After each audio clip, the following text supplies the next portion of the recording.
अहंकारी डॉक्टरांना दिलेली शिकवण. हा प्रसंग बाळूमामांच्या वास्तव्यादरम्यानचा आहे, जेव्हा एका सुशिक्षित आणि श्रीमंत डॉक्टरांना आपल्या ज्ञानाचा आणि संपत्तीचा खूप गर्व होता. एकदा बाळूमामांच्या दर्शनासाठी मोठी गर्दी जमली होती. तिथेच एक डॉक्टर आपल्या मित्रासोबत आले होते. मामांचे साधे राहणीमान, अंगावरची घोंगडी आणि मेंढरांच्या कळपात राहणे पाहून डॉक्टरांनी त्यांची थट्टा उडवली.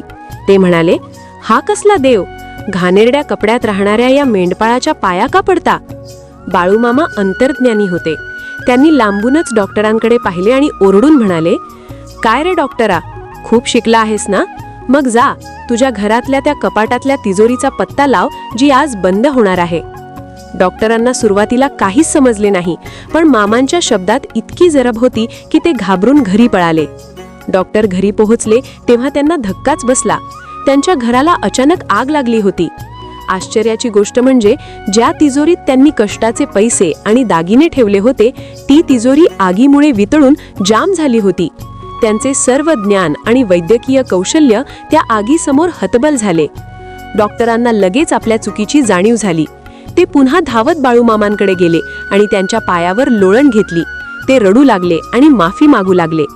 डॉक्टरांचा अहंकार पूर्णपणे गळून पडल्याचे पाहून मामा शांत झाले.